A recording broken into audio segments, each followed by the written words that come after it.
I'm trying to make this case to Ravi that I don't know if I necessarily want the Big Ten to be like the SEC, but I would like the Big Ten to focus on how their model, at least momentarily, has worked with revenue sharing and the number of conference games and getting a national championship out of it. Is that asking too much, Sam? No, it's not. I mean, I could argue that you should feel free to ask for more, from the league. I think there's been some change within the league, obviously with commissioners, and that may play some role in the way that communications have sort of went up and down. And then in 2020, it was obvious that the Big Ten was not prepared to play football, or at least Michigan wasn't. And, as a result, there was a lot of infighting and battling, and I'm not entirely sure the league recovered from that yet. I think it's probably on one page now, and it can kind of turn the page. Now with these 4 new schools, in the league, it can kind of turn the page toward just something different. And no, I mean, I think the Big Ten is in a very good spot. It needs to grow, as I wrote in my rewind today. It really needs to grow beyond the Michigan-Ohio State identity. And it's struggled. In football, it's frankly struggled to do that. And in basketball, it has not emerged the way that it should have, in the NCAA tournaments, although Purdue had a great run last year. It's just struggled to elevate beyond Michigan and Ohio State, and it needs to. And this 12-team playoff should give the Big Ten an opportunity to do that, to get Penn State or Oregon or somebody else in there and create a little bit different narrative around the league, other than the most important game is the day after Thanksgiving, and that team is the best team in the league. Sam, how have they gotten away with because it's a little bit of a mixed message, right? Because, I mean, Delaney for so long was, hey, we want that 9th game so we can use revenue to bring the bottom closer to the middle and the middle closer to the top. You kind of had like this socialist philosophy, but we knew it was a capitalist venture, right? They wanted more money, but they've always kind of promoted, hey, we're going to make as much money as we can for everybody, maybe at the sake of winning a championship. How do you think we've gotten to, or continue to, still only promote basically 2 teams, even though it has been a healthy league top to bottom model that has kind of been crammed down our throats? Yeah, so that's a great way of putting it. And I think there's the success on the field shows it, right? I mean, Ohio State and Michigan have won the last 7 Big Ten championships. And so you can't change the fact that that's true. Now, would that have happened if they were in different divisions? I don't know. I'd be surprised if that were the case. But yeah, the problem with the bottom kind of coming up, and it has. I mean, Maryland and Rutgers have gotten better. Is that the one division was just so easily sidelined in the national conversation, that being the West. The standard bearer in the West has been Iowa the last 3 or 4 years, and Iowa's just not been. They just haven't been very good. In the biggest moments, they've been perfectly good. Yeah. They've been perfectly good before they get to the Big Ten championship. But when they get to the Big Ten championship, the results have been embarrassing.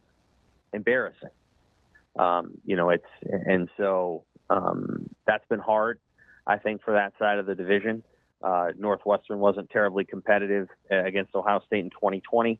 And then Purdue, put up a fight against Michigan a couple of years ago, but it still wasn't the same. The reality is that, Iowa's done an incredible job of winning football games up until they get to Indianapolis, and then they don't look like they belong on the same field.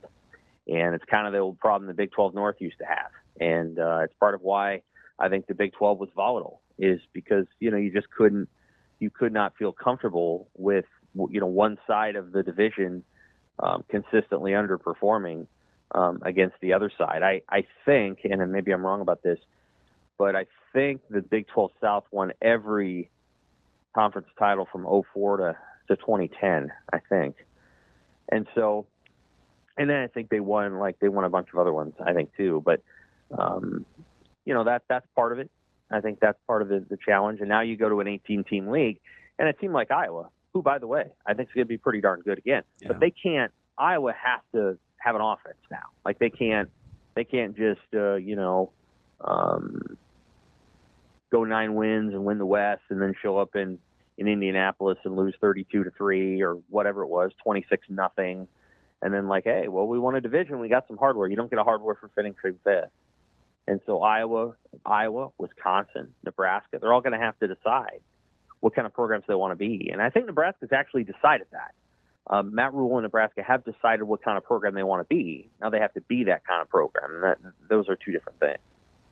Sam, I'm as we're talking through this kind of conference identity issue, do you think there's anything the Big Ten could have done sooner to try and get away from the Michigan, Ohio State dominance, or was it going to take bringing in other teams? I think that's kind of what they were maybe trying to do when they brought in Nebraska, and Nebraska didn't really live up to their end of the bargain. But could they have just gone divisionless with the teams they had and gotten a similar solution, or did they need to bring in these other teams to try and even things out a little bit? Hang on, before you answer that, Sam, it's weird, too, because it's not like they embrace Penn State either. I mean, Penn State is telling Nebraska, hey, hold my Gatorade on introduction into the league. They've never really had open arms. Is this now the time? It could be the time. I think that's going to be up to the league. The league has really struggled to, I don't know. I mean, and I kind of wrote about it again in the Rewind today. You just look at the league's Twitter accounts. You look at the way they approach media days, although it's gotten better by putting it in Lucas Oil Stadium. 5 years ago, we were in the basement of some hotel. Oh, yeah. It looked like a steam fitter union meeting. Yep. It was ridiculous. We were in the basement of a hotel. There were stains all over the walls. I'm like, what are they doing? How about that carpet from 68 or 67? Yeah. That was Delaney. That was Delaney's era. It was incredible. It was like, hey, we're going to be in the bottom of a Chicago hotel, and we're going to be in the basement. We're going to, this is what you get. And it's just never quite been, the Big Ten just, I think, is somewhat uncomfortable. Kind of being that league, but there's two things I think they could have done. One, they could have gone without divisions and just accepted that the East and the West did not work, and that Nebraska wasn't going to be Nebraska and Wisconsin wasn't going to be Wisconsin, and you can't bake league divisions on things that happened in 08, 09, and 2010 before Nebraska got there. Two, they really could have, and they've gotten a little bit better at this, but they need to stage more conference games in September. And right away. And because what's happening is the games get very backloaded. You get into the, November, and these teams beat the crap out of each other. They don't have a ton of skill on some of these teams. It gets cold. Teams just, play in the middle of the field, and they just hammer each other.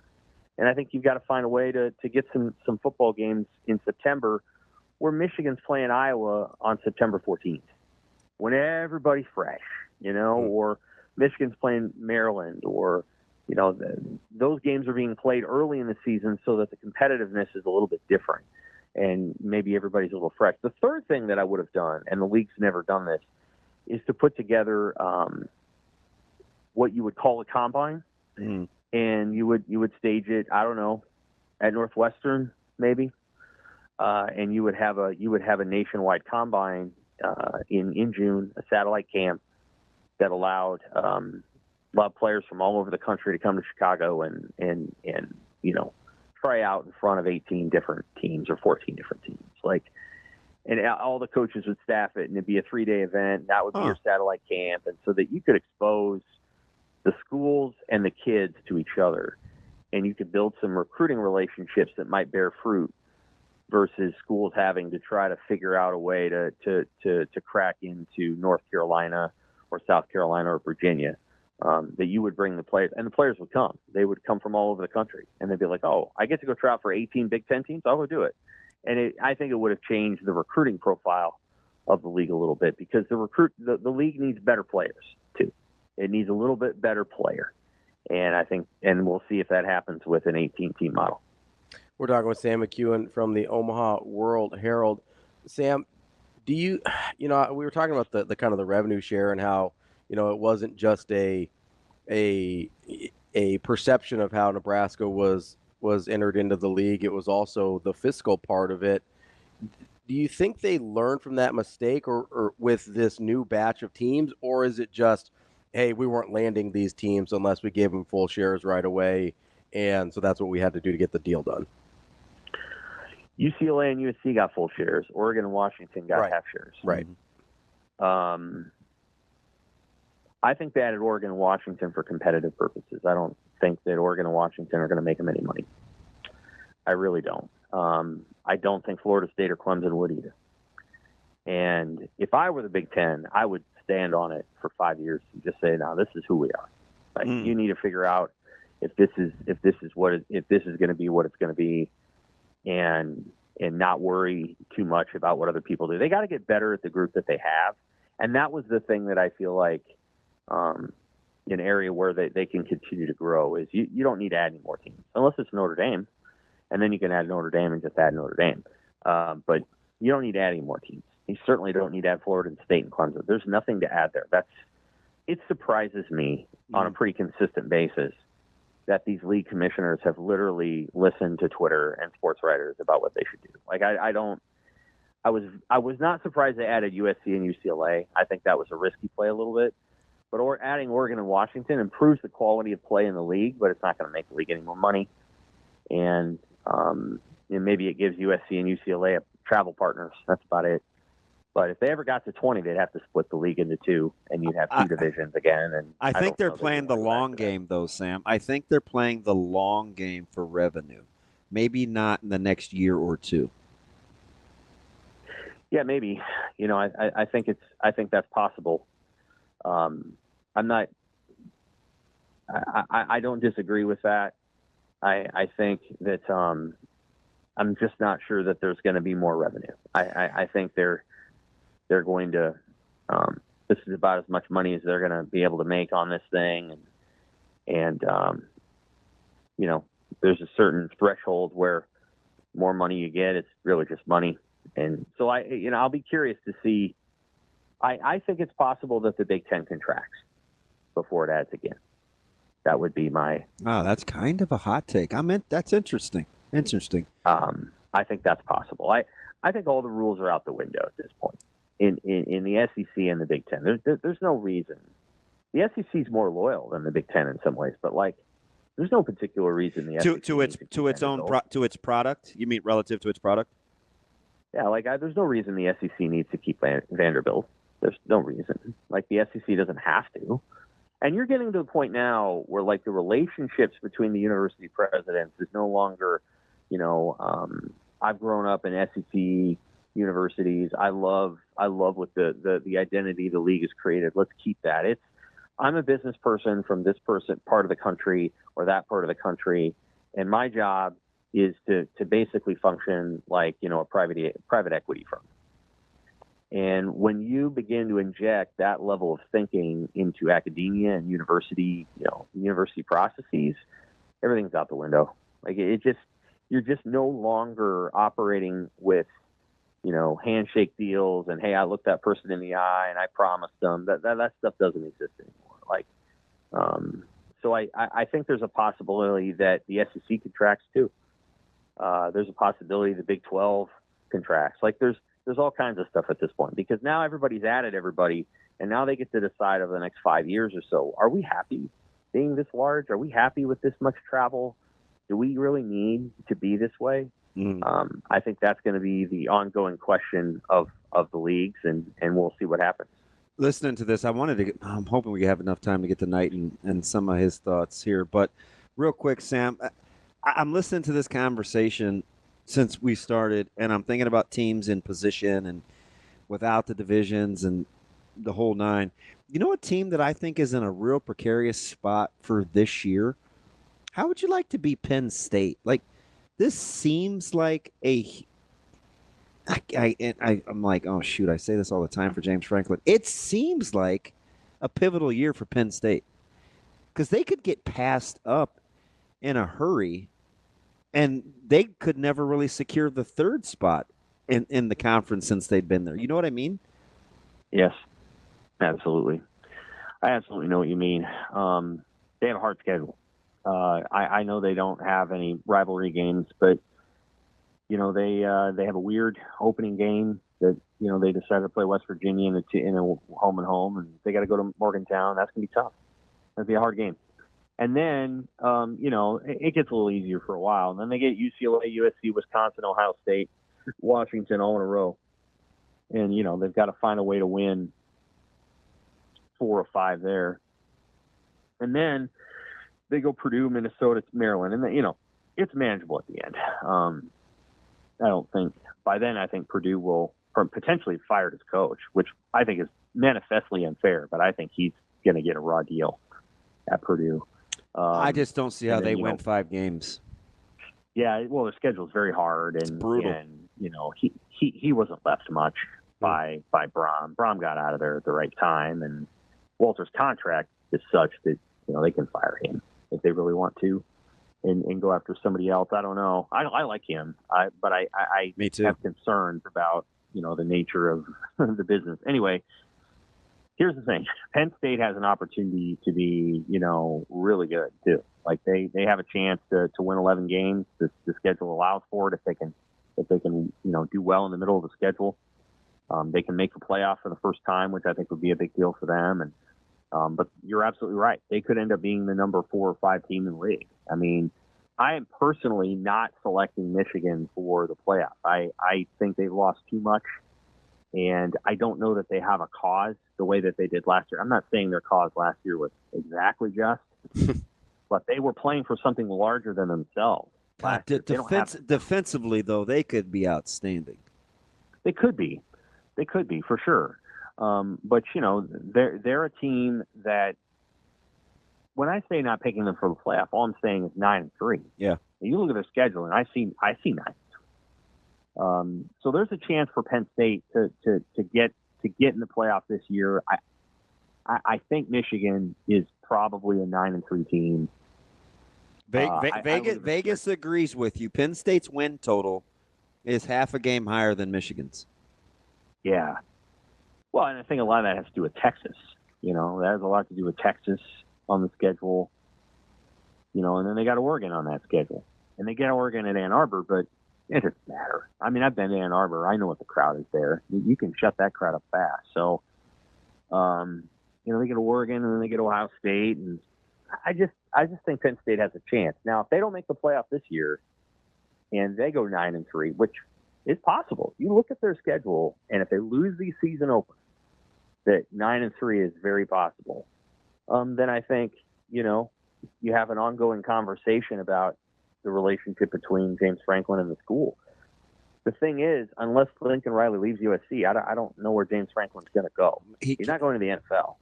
And so, where does he go in college? I don't know. That's a good question. I think he's going to stay at Penn State until a better job opens up. He didn't go after the UCLA job, and they would have hired him in a second. So he didn't want that job. So I think why he's not going to go? He's not going to go backwards unless he has to, and he didn't have to. At UCLA would be backwards. Mm-hmm.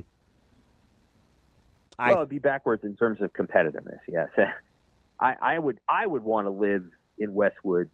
Yeah, I wouldn't want those financial constraints. Right. That's very true. And they have some definitely out there. So, yeah, I mean, I think Penn State, that's one of the key questions is why did Oregon suddenly become the number 2 team in the league? And Penn State, how do they jump Penn State that fast? And I think a lot of it has to do with national reputation, the fact that Penn State doesn't play a lot of national college football games, performances in bowls. Penn State's won a couple bowl games.